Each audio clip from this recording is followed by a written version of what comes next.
All right, now we will go. One day we shall go into greater detail on every aspect. Meaning, when we go into greater detail, we're discussing how we can broaden the effect of our connections, and by virtue of a stronger connection, a broader connection, we have greater control over the cosmos. Now, in the Torah, again, we come to the third aspect, where it says, "V'nasu."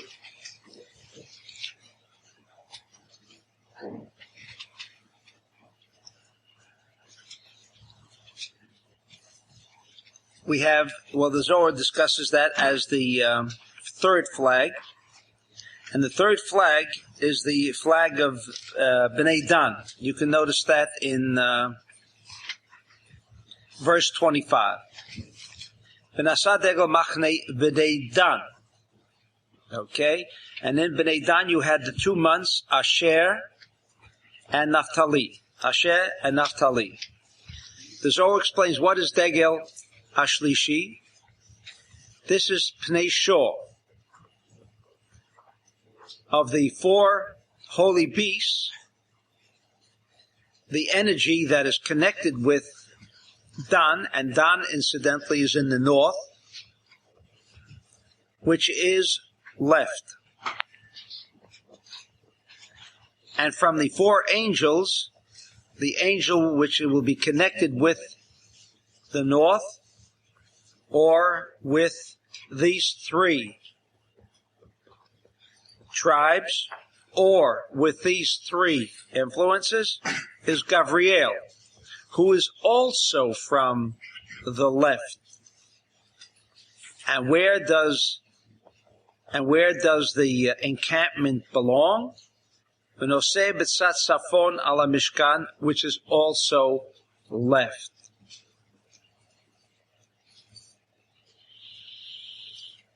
All right. Now here we see a complete departure from the other 2 or 6 signs. The other 2, we were trying to make a balance between central and right to permit the energies that provide energy to be balanced with right and central. Here suddenly, from every aspect, Taurus rules with his negativity. Taurus rules with his negativity. And then we might even raise the question, it's almost unfair. Why didn't the Creator permit a little more of a balance into this aspect of Shor? But in any event, when we're discussing night, we're discussing absolute night, and we are generally discussing night meaning after 12 o'clock, which is already, again, another clue for these 3 months. Because the West has partially evening, night, but it always contains somewhat of daytime, just physically, from a physical point of view. In the north, unless I guess if you're in the northern part of Norway or the northern part of Alaska or the northern part of Canada, you can have a little light coming from both sides. But that's not where people generally are located. In fact, the reason people are not located because they couldn't handle it. You might think that it is so completely negative, because look what's happened. You've got Taurus, you've got the Shor from the Chayot HaKodesh, from the holy beasts. It's which angel? Angel Gabriel. Also the left column of the angels, making manifest. And it's in the north. Now how bad can that become, right? But if you recall, in the last session we had, Taurus has all of this surrounding influence of light, really, because it's called Chodesh Ziv. It's called the month of light. No other month is called the month of light except Taurus, as we explained when we discussed Taurus. So there's something there in the shore, in the Taurus, that cannot be all negative, despite the fact that it is negative. And yet, for whatever reason, it does not need the support. I mean, like, try to balance it out a little, right?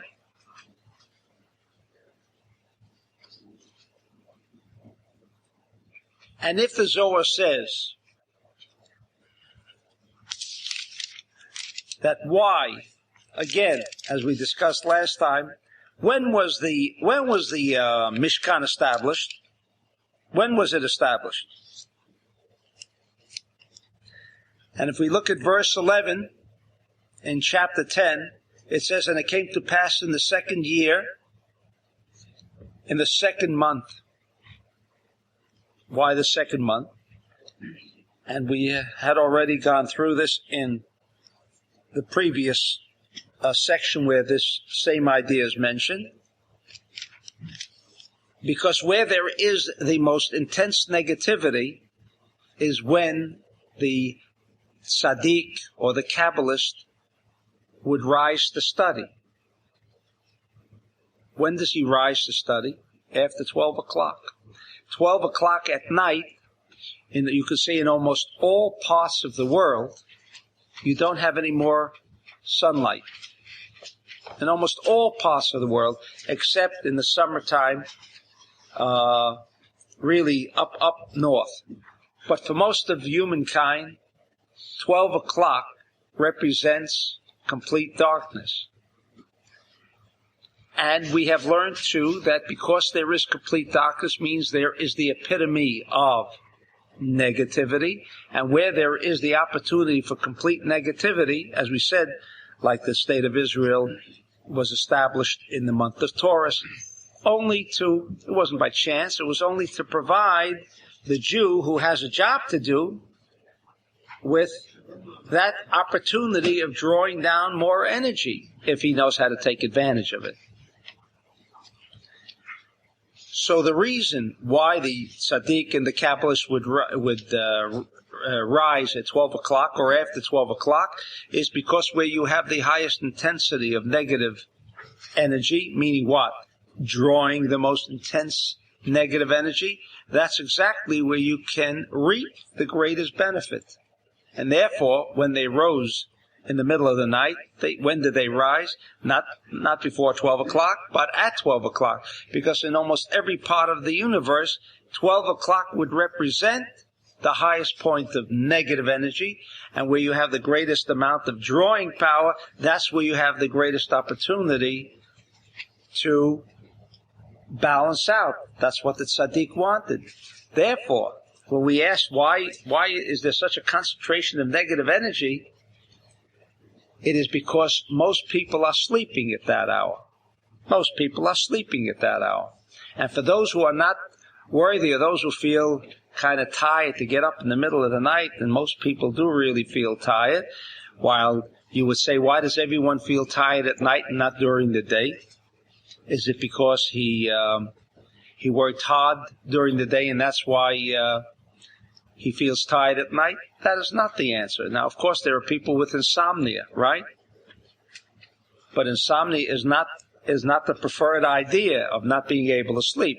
But let's forget about the people with insomnia. Most people want to sleep at night. Now, why do most people want to sleep at night?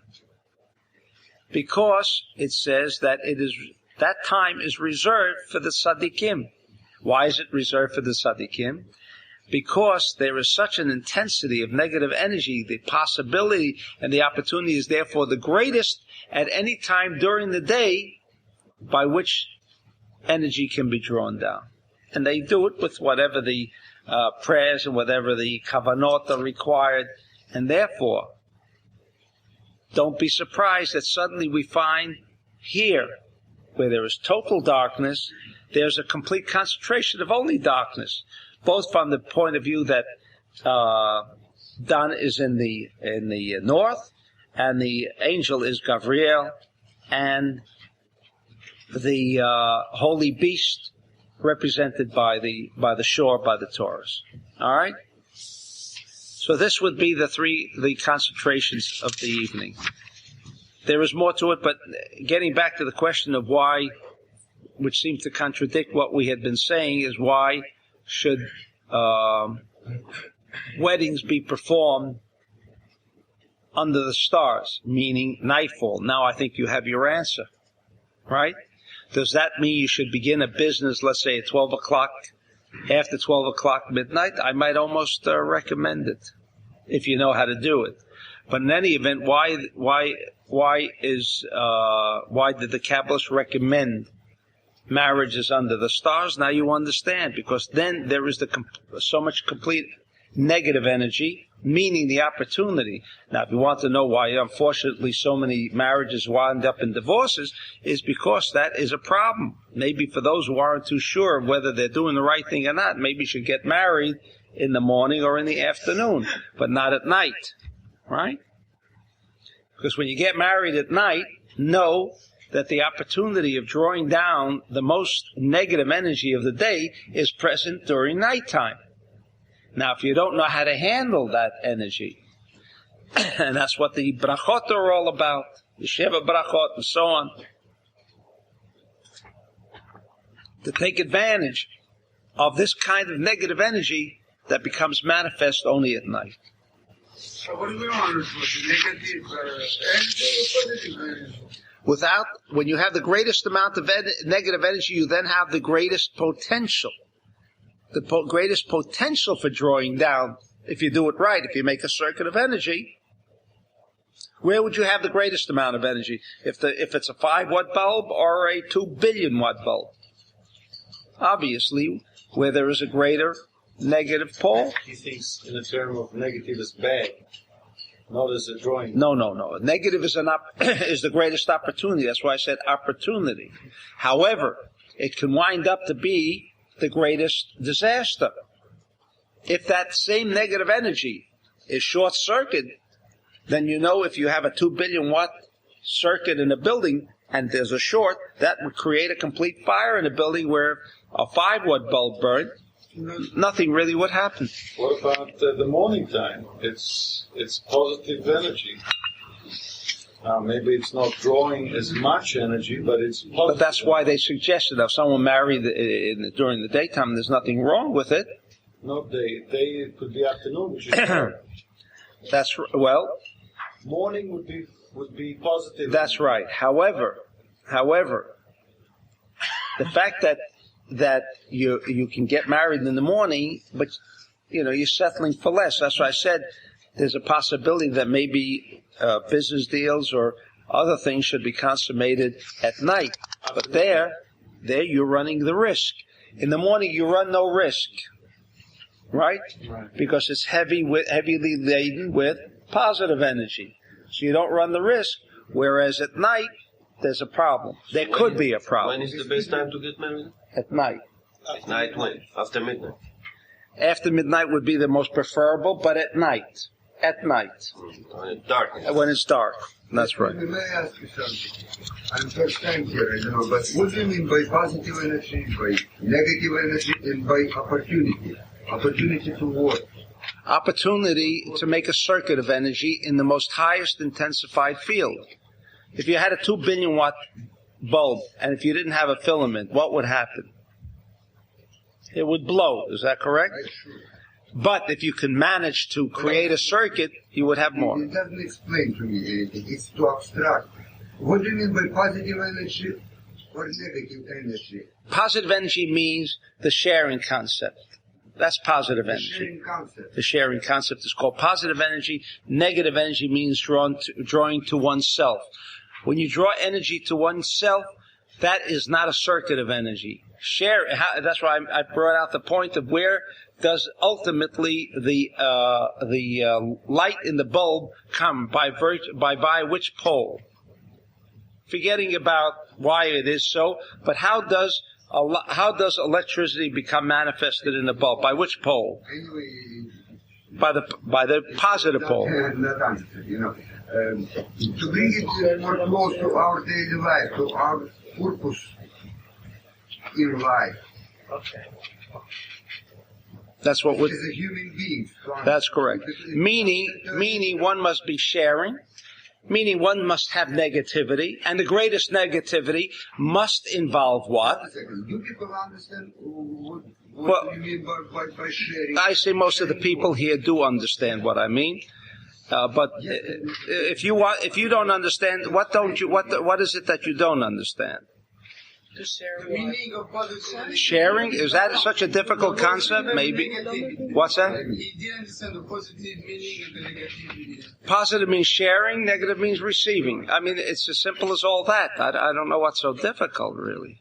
No, I guess, Rav, you didn't read any of the book. No. Forgetting about that. But I mean, who doesn't understand sharing means positive? That's called positivity. And negativity means throwing to itself, whether it's in physics, whether it's chemistry, whether it's any subject. That's the terms that are used. Generosity is another form of sharing. That's right. They'll understand it better in this Rav terms. Berg, Okay. therefore after midnight, you have the most negative, which is the most Drawing. you can draw. Most drawing, and therefore you have the greatest You opportunity. restrict that. That's right. And if you And restrict, if you do it the right way, then you don't burn. that is correct. Now I understand. That is correct. No, Let's go. yeah, you have a problem with it. So then we come from the. If you can move the microphone so everyone can hear. Sharing. What do you mean by sharing? Generosity, is that a term that would help you? Be generous. Maybe. Okay. Sharing.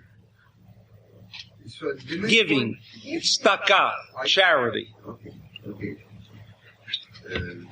So by positive energy, we mean sharing. Why do we call it a positive energy?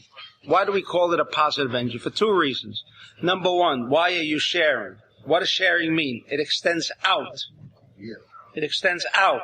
It embraces more around you. It embraces almost the universe, right? You can share it to someone. But when you receive for yourself, meaning negative means draws to me, then I'm closing everything out. I close the whole world out. Yes. It only includes me. That's right. So it develops ego-center. Exactly. If that helps you, right. But I didn't want to go into all of the, because we know what, most people know what that means, but if that helps you, that's good. Okay? It means this is the center. And if this is the center, then everything else is left out. So naturally you become, what is the payment or the liability of egocentricity? I see only me. I don't see anything else around me. That's why it's referred to as being negative. Who wants to see just what's over here?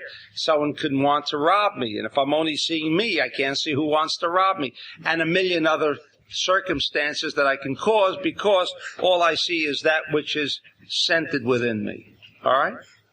All my activities, all my emotions, all my Anything comes from the center. That's right. That's right. Which is the We have another word for negative. Desire to receive for oneself alone. yes, that's it. All right. Which is negativity in the essence. Right. That's correct. Right? That's correct. That's Me correct. is the negativity in the essence. All right. And now we'll go to the fourth, the Degel Haravi'i, which is the fourth Degel, meaning the fourth flag, but again, the fourth aspect, which is Machne Ephraim. Machne Ephraim, and there it is referred to in verse 22 in chapter 10 of Numbers, Beha'alotcha, and there we had Menashe and Binyamin. Okay, Menashe and Binyamin. I'm mentioning those two other tribes so you will know which months they were. Who goes with Dan? You mentioned. Oh, I didn't mention. Dan is Naphtali and Asher. Okay, Naphtali and Asher. All right. Now, what does the Zohar reveal for us about this concept of the West, which is where the Torah says the encampment of Dan took place? That's in Ma'arav. Now, what does Ma'arav mean? What does West mean, other than a direction, other than where the sun sets? It is referred to and draws the energy of Pnei Adam, of the four beasts, the holy beasts. Adam, and why is it called Adam, meaning person? Because intrinsically, the characteristic that humankind is born with is, as we said, with the two, when the baby comes out of the mother's womb, what does the doctor do? If the baby comes out like that, the first thing the doctor will do is open up the palm and see if it reverts back to this position. And if the baby usually comes out this way, and what the physician does is separate the arms, and if it innately returns back to this position, it is normal, indicating that this is what the Torah said about humankind. Intrinsically, we are of a self-centered energy intelligence, meaning to draw everything to ourselves. Now, what is the difference? What is the difference between Adam? What is the difference between Adam and Dan, right? What is the difference between Malchut? Ephraim is Malchut. West is Malchut. Malchut is not an energy intelligence. It is the recipient of whatever is around us. That's why whatever we see, we like. But that is because everything around us wants to come into us. It is the vessel, so to speak. It is not an energy intelligence. There are only three energy intelligences, like in the atom. How many energy intelligences are there in the atom? Three. And the Sefer Yetzirah says there is only 3 energy intelligences. What does it mean, energy intelligence? Not the effect of which, but rather that causes. There is a cause of energy referred to as positive energy. In other words, if I want to share, what makes me share? What makes me share?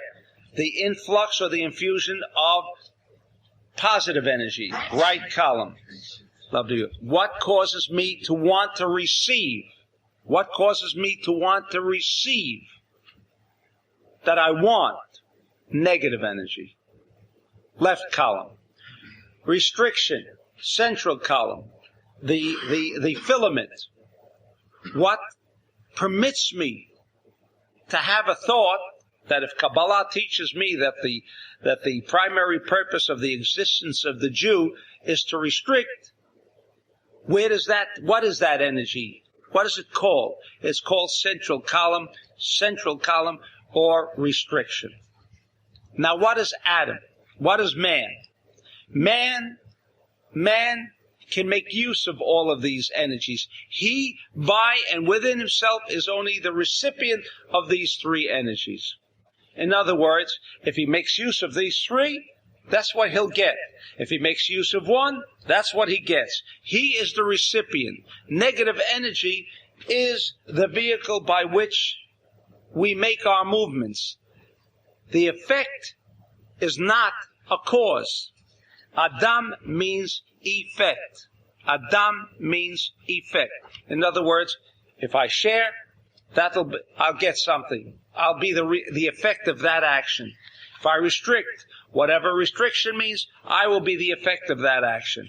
If I am completely in tune only into the desire to receive for oneself alone, I will receive the result of that kind of energy intelligence. So there are only 3, but man is the recipient of that. Man is the recipient. All right?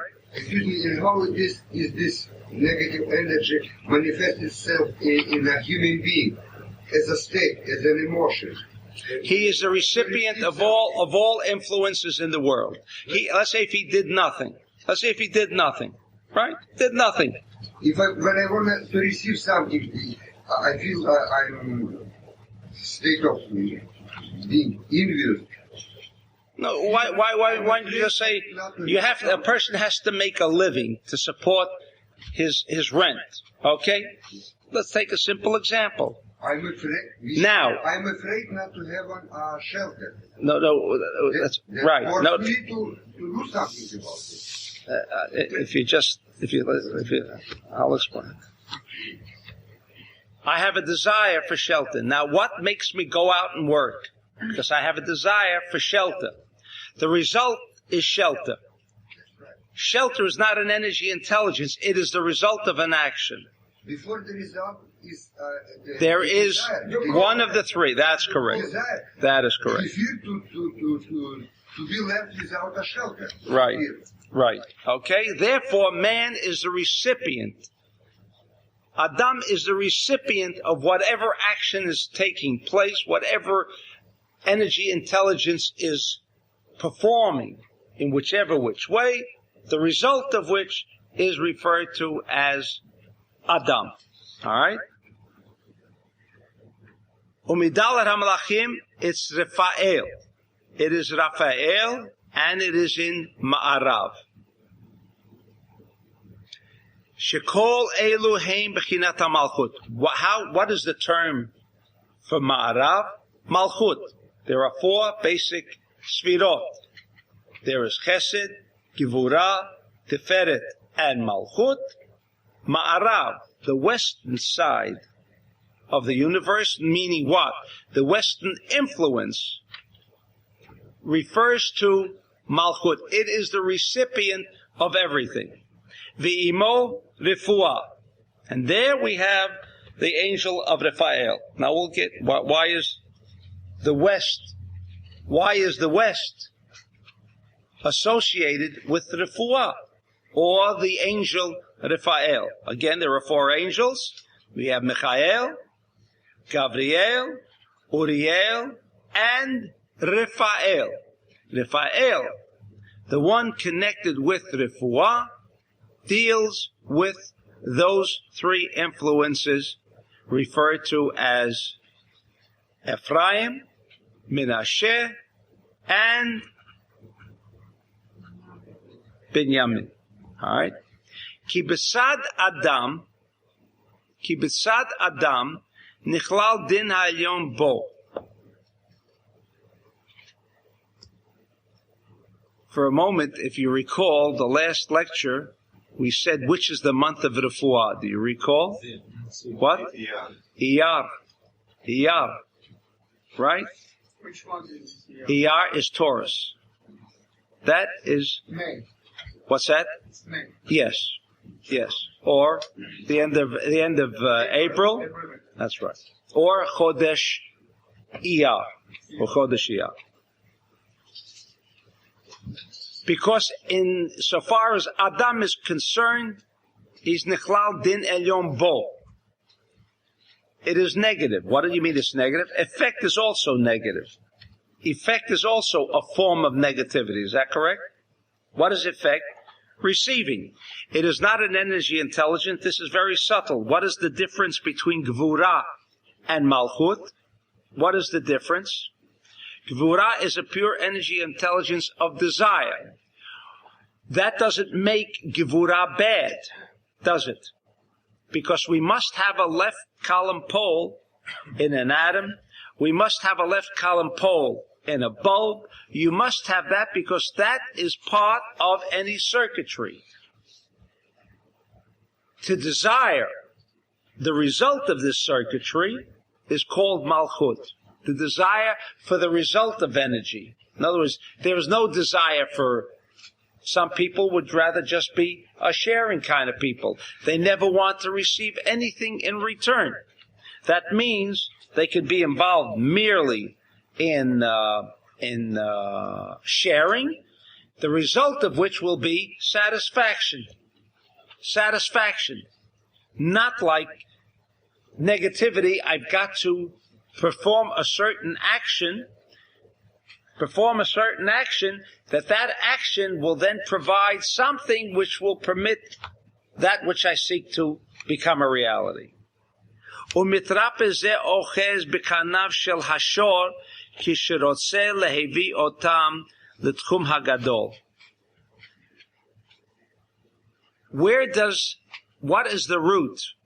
What is the root? This is really, I guess, more for those who take the Talmud Sfirot will understand this a little clear, but I'll try to bring it down. Where is the root of Malchut? Malchut, we said, means the recipiency. Recipiency, whether it's an active recipiency or it's the result of recipiency. In other words, having a home is the result. The home itself was not the negative energy. Is that correct? It is the result of negative energy. In other words, I need a home. Therefore, I've got to, the fact that I need a home creates activity within me. Either I have to go work somewhere, or I have to do something by which I shall be the recipient of a remuneration. That remuneration will provide what? The objective.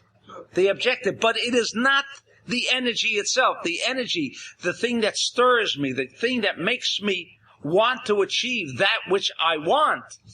That which I want is the result. But when we speak of energy intelligence, it means that which moves me.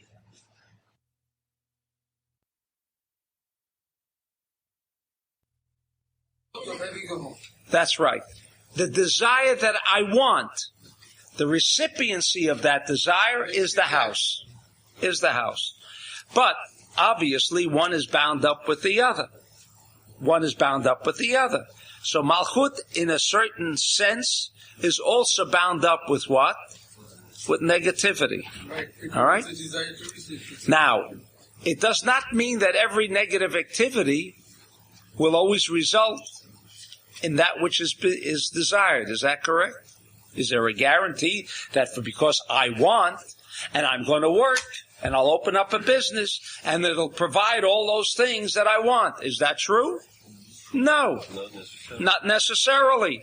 So in other words, by making use of the negative energy of intelligence, of desire, may not necessarily result in my achieving Adam, the effect of what I'm seeking. Therefore, the Malach of Raphael, since can connect here. Where is the place where the Raphael comes in? In other words, when you want something, you want the objective. Do you want the activity? Yes, there are some people who may not need the business, right? But they have nothing else to do. Merely for a pastime, they go in and they're active and they're busy. But that is only because the lack of what to do with their time. So many people are connected. We are not discussing how to kill time. We are discussing those who want to make use of their time to achieve an objective. All right? So his entering into whatever position to arrive at the effect of a house requires activity. But not always is that activity going to result in the objective. And therefore, the Creator has put the energy intelligence of Raphael into this concept, which is connected with Shor, which is connected with Taurus. What is Taurus? The negative energy. That's how it begins. And along with Taurus, we have already learned that Taurus is the month of Refuah. What does Refuah mean?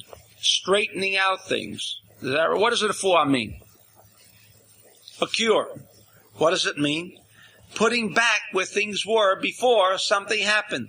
What is a cure? What is a cure? A person who's healthy, does he need a cure? No. It's when things get off balance that in comes the cure, and what does it do? It restores. It doesn't create something new. It restores the body, so to speak, into a position of balance. That's all. So the reason that we want to connect in any aspect of an objective the Creator has inserted the aspect of Raphael, the angel of Raphael, which is Ma'arav. Now, why is that Ma'arav? Because the sun is actually the energy. Without the sun, we can't exist. Right? Where does the sun set? Where is its direction headed for? And where does it wind up? Does it end? In other words, where does all my activity of my day's labor wind up? In my day's labor? That's only for someone who has nothing to do with his time. So let him kill time working. But for most people, that is not the objective. The objective is that he's going to have a home at the end. In other words, this energy must wind up somewhere. Somewhere. Where the sun winds up, somewhere. It winds up in the west. It winds up in this basket. It winds up in the place where that's what you want ultimately. So Ma'arav refers to recipiency, and because it originates. In other words, Refuah couldn't just come in. You couldn't ask for the angel of Raphael to assist you if there was no connection. But Malchut does come and does originate from what? From negative activity. It must. Without negative activity, there would be no effect. There would be no effect. No sharing. Sharing does not necessarily have to mean that you have pleasure out of sharing. The power of negativity provides, generally speaking, if you've got the right desire. Not every desire, again, is even right. One thinks he has a desire, he wants to achieve this, that, and the other thing. He wants to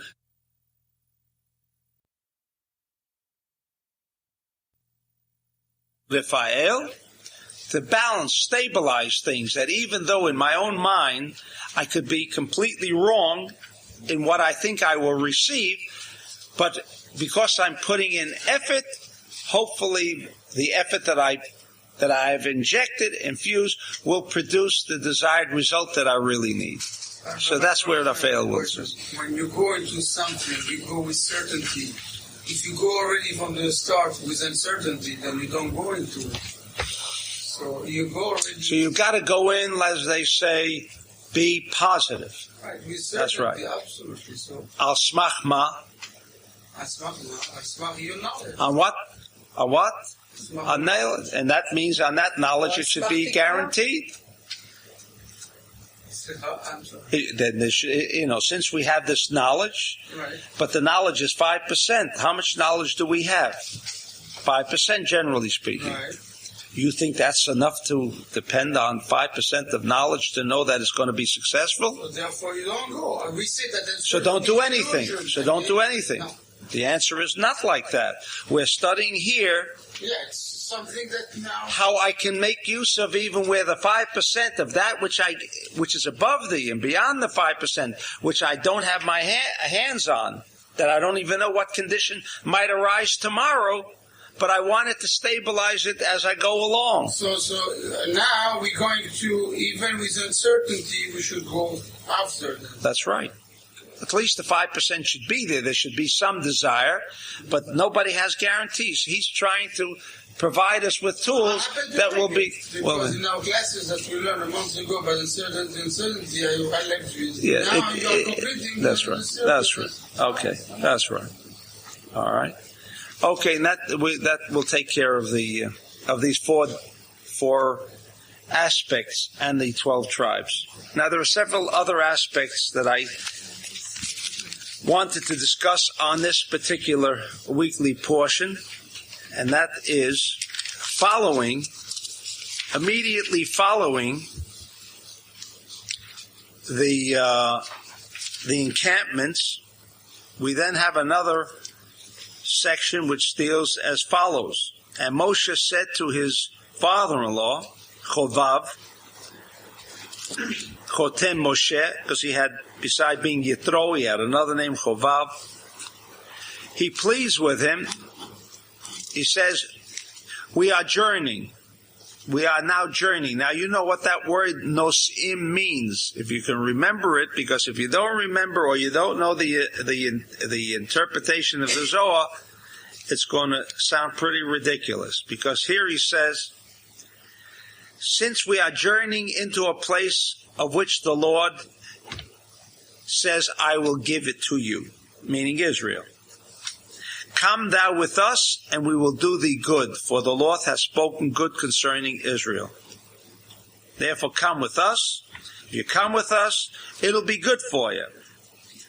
And in verse 30 of chapter 10, what is Yitro or Chovav's response? Vayomer elav lo elech. I will not go.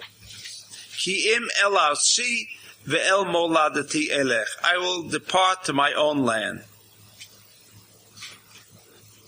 For what reasons? There are several reasons that are given.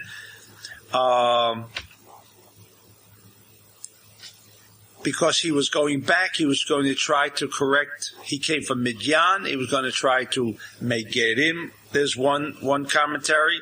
He was going to try to spiritually elevate these people who were into idol worshiping and so forth and so on. All right. So he says, while it might be very good for me to go along with you, nevertheless, I feel I have a more important job. So he says, I'm not going, I'm returning. And Moshe continues, and he says, leave us not, I pray thee, for as much as thou knowest how we ought to encamp in the wilderness, and thou shalt be to us instead of eyes. You shall be the eyes for us. Look who's talking. To whom? Moshe, whom you would assume there wasn't practically anything that he did not have control over in the cosmos, was now pleading with Yitro to come with him, and he answers him, I don't want to come. And then he's pleading again, please come. And not only now come with us, is he changing his tactic? Before he tells him, come with us, you know why you should come with us? It's going to be very good for you. That is in verse 29. Then he says, no, I have a job to do. Then what does he tell him? You have a job to do. Obviously, he's telling him now, do not leave us because you shall be our eyes. And he continues, V'haya ki telech imanu, and if you will go with us, V'haya hatovahu, and, in other words, there's a little doubt now, a little doubt, and if you will go with us, then V'haya hatovahu, then we can expect that goodness. In other words, if Yitro does not go, it seems that Moshe now has his doubts of whether they will achieve this goodness that already the Creator said was theirs. It's Chovav. What's that? It's Chovav, right? It's Chovav, not Yitro. Yitro and Chovav is the same person. He had 7 names. He had 7 names. It's the same individual. Right? And here, he doesn't respond. Do you remember when he asked him the first time? He said, I want to go back to my country.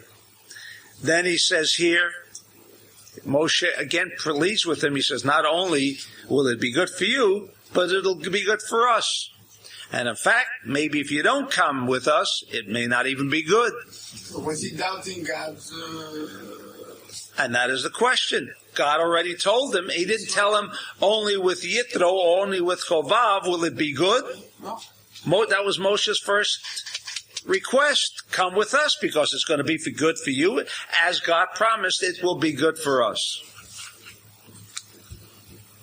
I want you to know, until today, I really couldn't figure out the answer.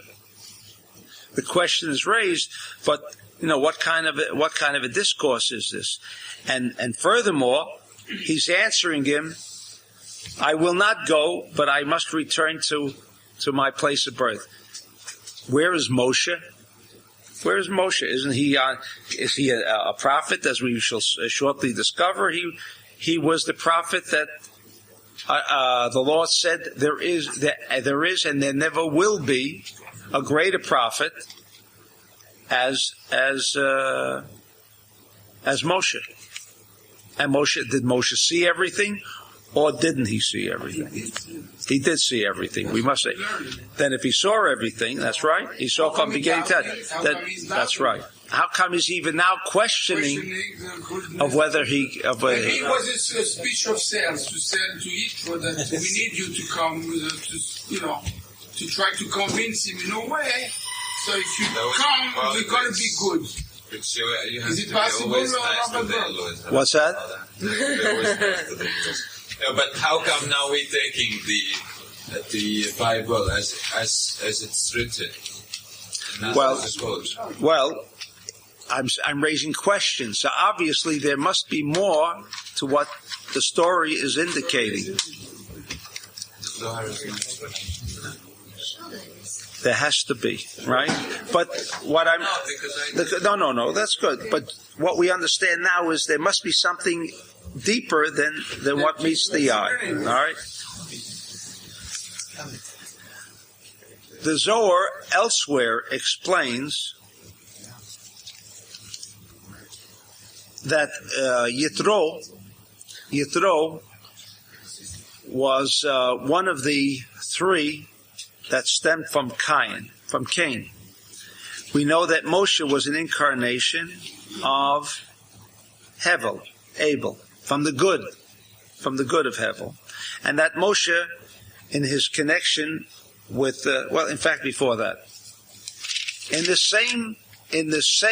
Now, to make the passage even a little more difficult for you. Now, you will recall what he asked of Yitro.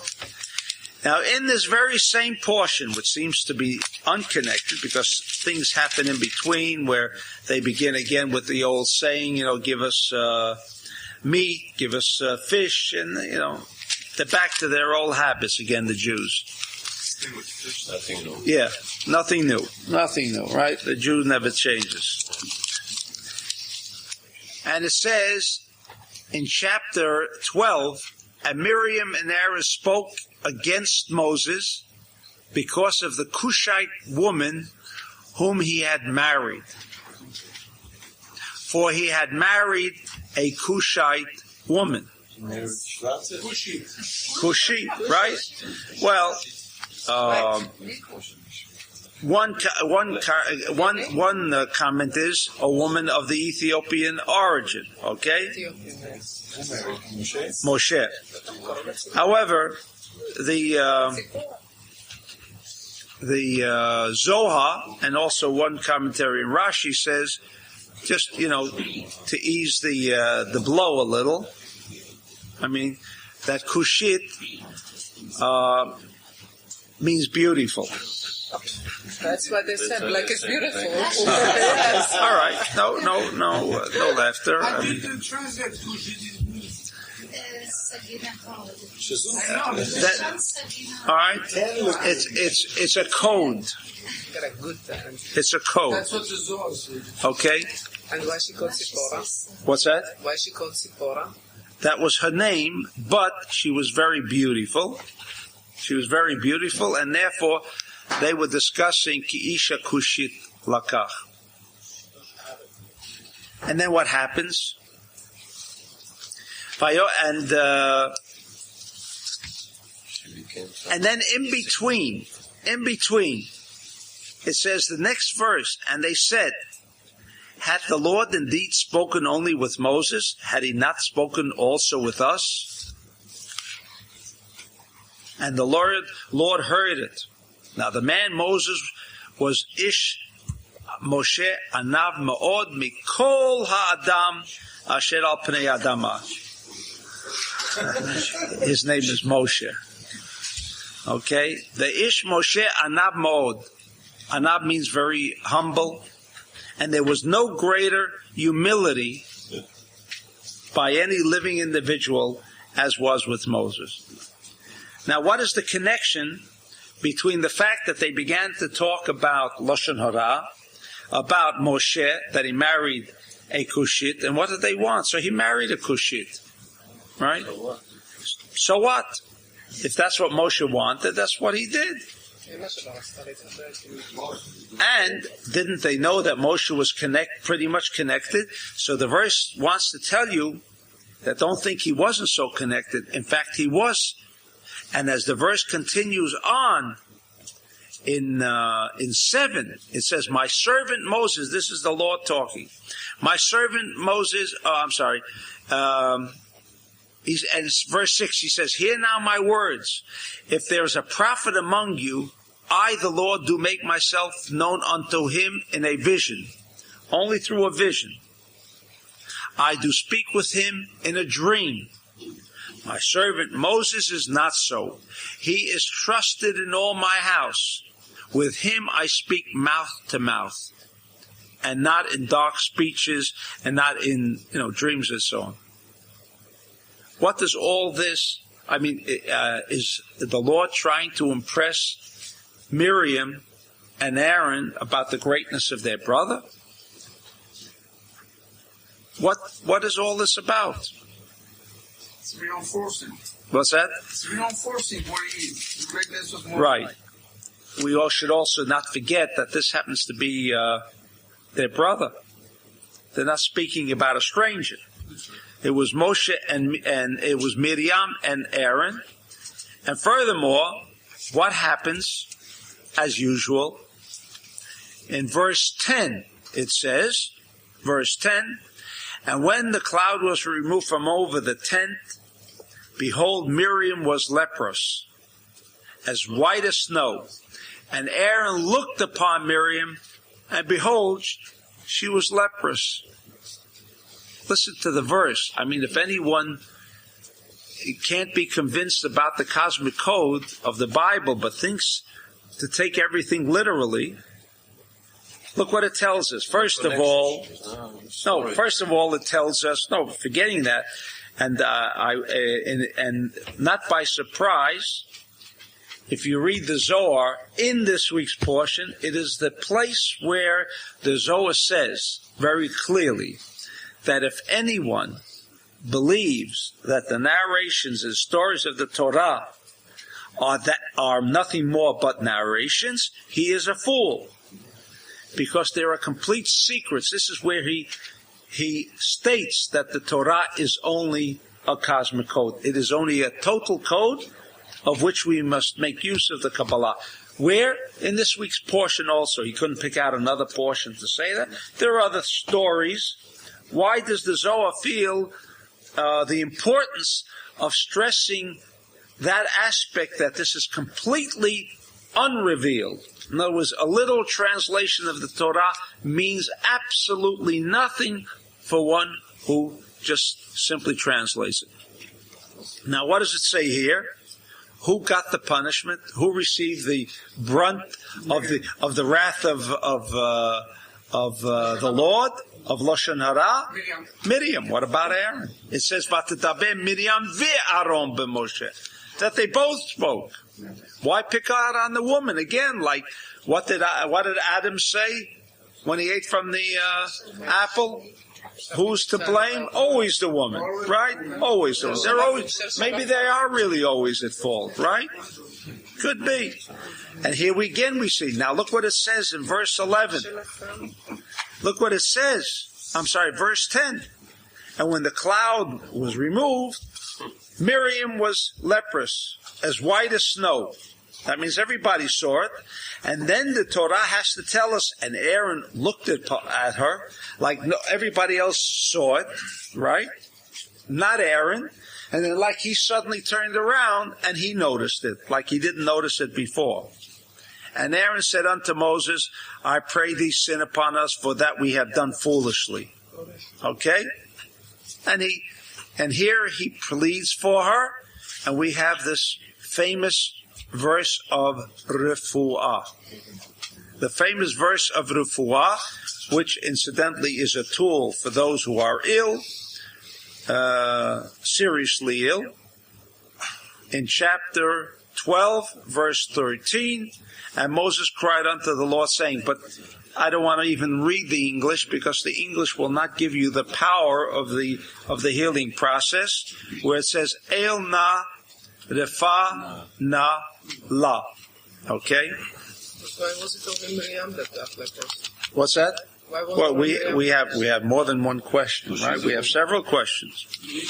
I mean, how could they even speak about Moses? I mean, first of all, why did it bother them? And furthermore, why did they wait until now? I mean, he had married her a long time ago. Why didn't they speak then? Why didn't they speak when he married her? Now, 15 years later or 20 years later, now is the time to bring up this matter. For what reason? In fact, there was nothing that should have even prompted it, except for the incident of, where the Jews were mitlonen, they complained again, about the food and everything and so on. What they spoke exactly? What did they say? They said, Al odot aisha hakushit, asher lakah. But even that, a better question, they spoke about the woman, the Kushit that Moshe married. In other words, obviously, Not about Moshe. What? Not even about Moshe. They spoke. No, it says asher lakach, that he took. In other words, he should not have possibly married this Kushit. I have no problem, but the question, how could Yitro could be his eyes? Right. I'm bringing in this section, which is in the same parasha. Obviously, there must be some connection because this is about Yitro, and here, this is the man who was going to lead the nation of Israel.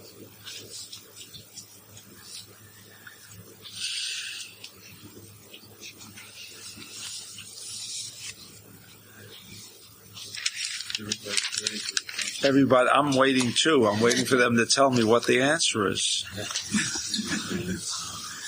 But we'll try it out. I'm going to disappoint you all. Going to leave you for the first time with questions, because since we only have just a few moments to answer it. But I'll try to lead you in a direction, and maybe one lecture you walk home trying to do your own thinking rather than have everything presented on a silver platter. Right? What? Where is the restriction of the desire to receive? Right? That's what Jonas meant. Beautiful. Boy, I'm beautiful.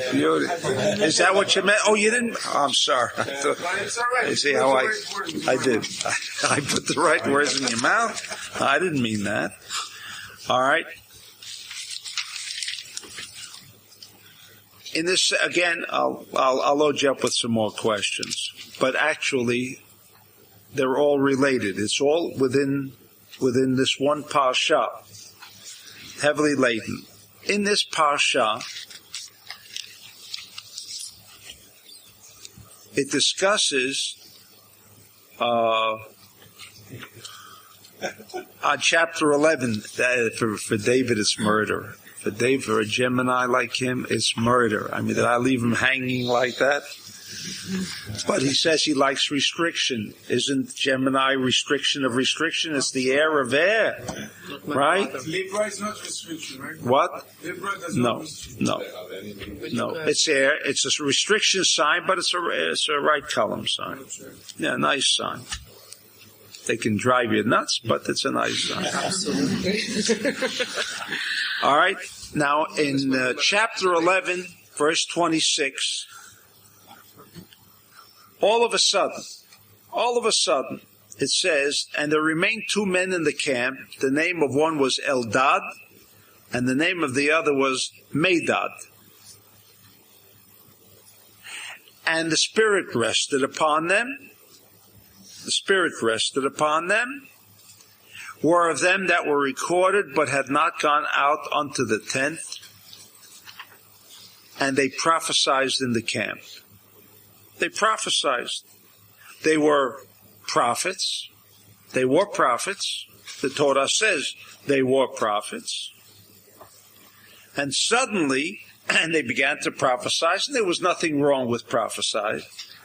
And there ran a young man, and the young man, they say, was Yoshua, and told Moses and said, Eldad and Medad are prophesying in the camp. Oh, I'm sorry. It was not. No. It was, the son, that's right. It was, Elazar, I think. Elazar. Right. The son of Moshe, I think it was. What? Or was it Gershom?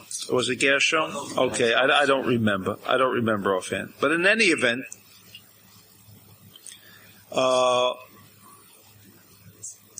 and he comes to say that they're prophesying. And Joshua answers, my Lord, shut them in.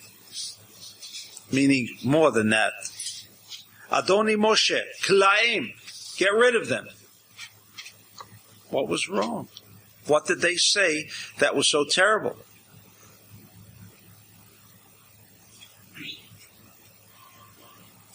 Also, within this same portion of the week, what is this connection between all that has preceded and all that has transpired?